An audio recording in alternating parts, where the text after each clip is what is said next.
ये मेडल जीती हुई खिलाड़ी हैं और हर एक एथलीट को पता है कि हम किस दौर से गुजर रहे हैं। इतना मेंटल टॉर्चर हुई थी कि मैं मरने तक की स्टेज तक चली गई थी। मैं हर दिन खुदकुशी करने की सोच रही थी। बताओ, इतना टार्चर करते हैं। जहाँ पे लड़कियों के रूम थे, महिला खिलाड़ियों के रूम थे, उन्हीं के रूम के सामने उन्होंने रूम लिया। अच्छा, मेरे को खुद जूनियर खिलाड़ियों ने बताया है कि वो रूम हमेशा अपना ओपन रखते थे, जबकि उनके सामने महिला खिलाड़ियां रहती। ओलंपिक में जब गोल्ड मेडल लाने की बात होती है तो इंडिया के लिए जो गोल्ड मेडल लेके आते हैं वो सबसे ज़्यादा जो कुश्ती वाले खिलाड़ी होते हैं वो सबसे ज़्यादा गोल्ड मेडल लेकर आते हैं।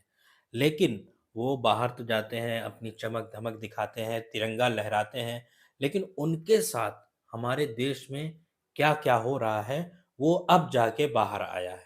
दोस्तों, ये खिलाड़ी, खास तौर से महिला खिलाड़ी, जो पूरे भारत देश का मान बढ़ाते हैं, सम्मान बढ़ाते हैं, और जहां बाहर जाकर तिरंगे को सबसे ज्यादा ऊपर रखने की कोशिश करते हैं और अपना खून पसीना लगा देते हैं यहाँ तक की, और फिर भारत की पहचान उन्हीं के जरिए से बाहर मुल्कों में बनती है, और खासकर खेल के मैदान में तो बहुत ज्यादा बनती है।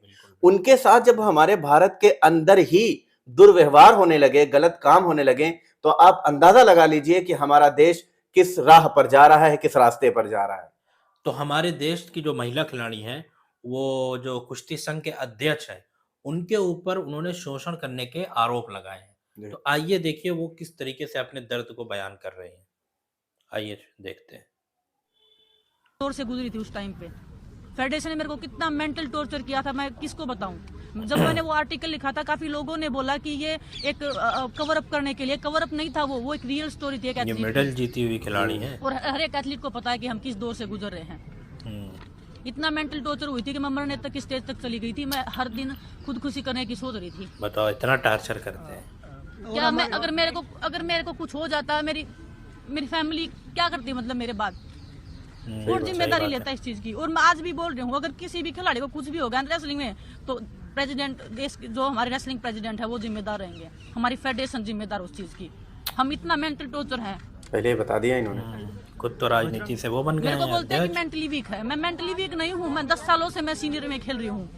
उसके बाद भी मेरे को बोल दिया जाता है कि हाँ चलो, इसका तो मेंटल स्टेटस ठीक नहीं है। इसको तो बहुत गुस्सा आता है। मेरे को गुस्सा नहीं आता। मेरी फैमिली से पूछो, जब मेरा जिस रेसलिंग को मैं 5 साल से, मैं जब 5 साल की थी मैं, तब से मैं लड़ रही हूँ, उस रेसलिंग को मैं जीतती हूँ हर दिन। अगर वो रेसलिंग में से कोई छीनने की कोशिश करता है, मेरे को गुस्सा उस टाइम पे आता है। सही बात है, आना भी चाहिए भाई। मेरी इतनी इमेज मतलब गलत पोर्ट्रेट कर दी गई है मीडिया में। फेडरेशन हमारे बारे में इतना नेगेटिव निकलवाती है मीडिया में। हम एथलीट पे कितना मेंटली मतलब इफेक्ट करता होगा उस चीज का। खुद के खिलाड़ियों की फेडरेशन ने इस चीज का कभी रिस्पॉन्सिबिलिटी लिया कि हम एथलीट का मेंटल स्टेटस हम जाने की क्या है, क्या नहीं है। चाइना से पीछे हैं, जाहिर सी बात है।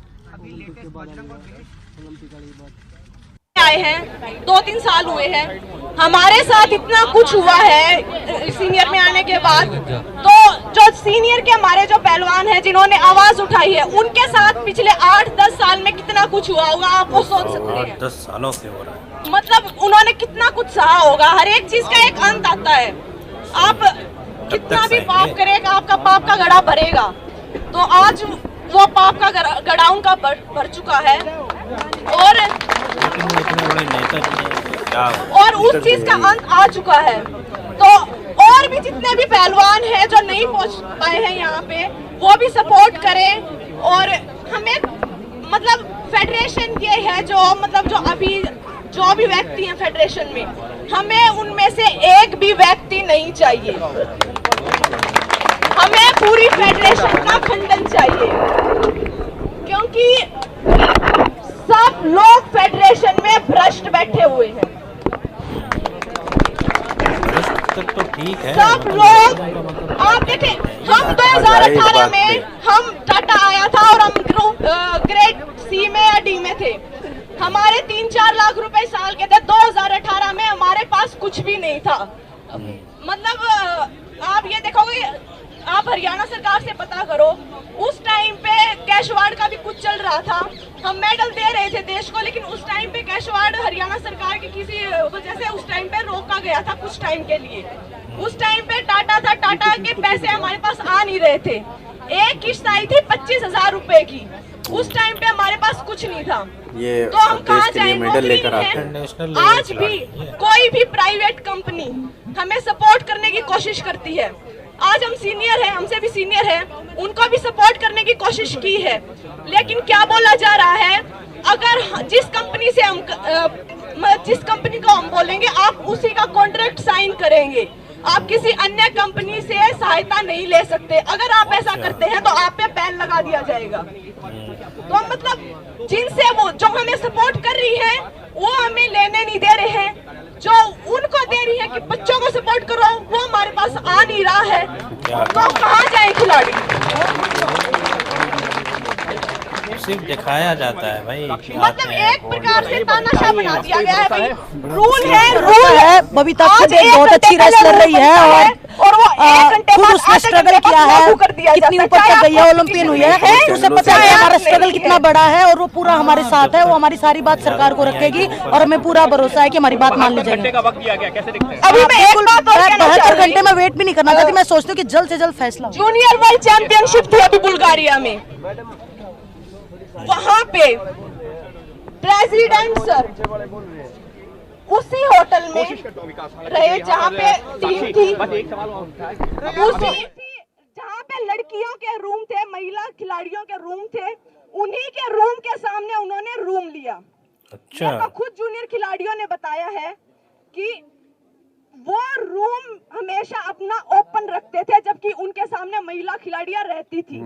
महिला खिलाड़ियों ने बताया कि वो अपने रूम में से सिर्फ ट्रेनिंग के लिए ही निकल पाती थी, और अगर वो मतलब उस रूम में वो मतलब आप कंपटीशन में गए हुए हो और वहाँ पे खिलाड़ी कंफर्टेबल नहीं है रूम में ही, सही। तो अब कैसे आप कंपटीशन लड़ोगे या खुद को कंफर्टेबल करोगे वहाँ पे? खुद ही दिमाग खराब रहेगा। जहनी बहुत प्रेशर होता है माइंड और पे।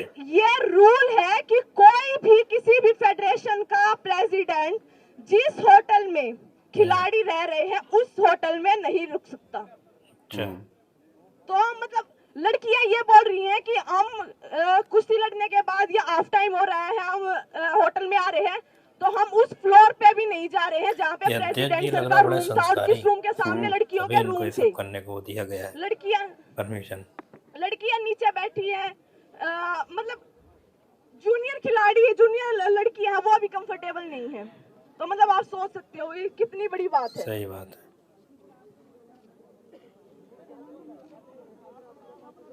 ये धरना हो रहा है जंतर मंतर पे। तो इंटरनेशनल लेवल के खिलाड़ी बहुत हिम्मत की बात है कि इस तरह धरना दे और रहे जी हैं। किया है। अभी मेरा कॉमनवेल्थ गेम्स में सिल्वर आया था, 11 तारीख को मैं आई थी और 19 तारीख को मेरी सर्जरी हो गई थी। तो दोस्तों, आपने देखा महिला खिलाड़ियों के साथ क्या क्या होता है। जो ये आरोप लगाए जा रहे हैं, जो कुश्ती संघ के अध्यक्ष हैं, ये भूषण शरण सिंह हैं, उनके ऊपर ये मतलब आरोप लग रहे हैं। वैसे एक बात समझ में आ रही है मुझे, जैसे कि अभी तक इनके ऊपर कोई कार्रवाई नहीं हुई है, जबकि इतने बड़े इंटरनेशनल लेवल के खिलाड़ी इनके खिलाफ धरना दे रहे हैं, तो फिर आम जनता जो है उनके साथ होगा तो उनका फिर क्या होगा। मगर इसमें एक और बात है कि उन्होंने सिर्फ आरोप लगाया है, अभी तक सिद्ध नहीं हुआ है।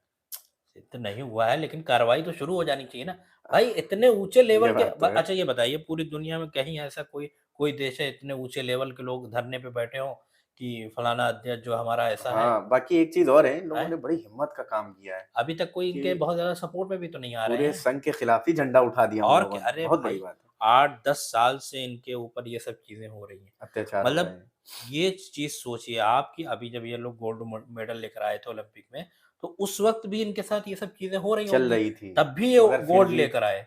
सही अगर इनके साथ अच्छा किया जाए तो कितना बढ़िया परफॉर्मेंस रहेगा। सही बात है, बल्कि देश के जितने खिलाड़ी हैं हर मैदान में, वही चीज है ना। सही बात। दोस्तों, आपने देखा कैसे उन्होंने अपनी दर्द भरी दास्तान बयान की। इस केस के बारे में आपका क्या कहना है, कमेंट बॉक्स में आप जरूर बताएं।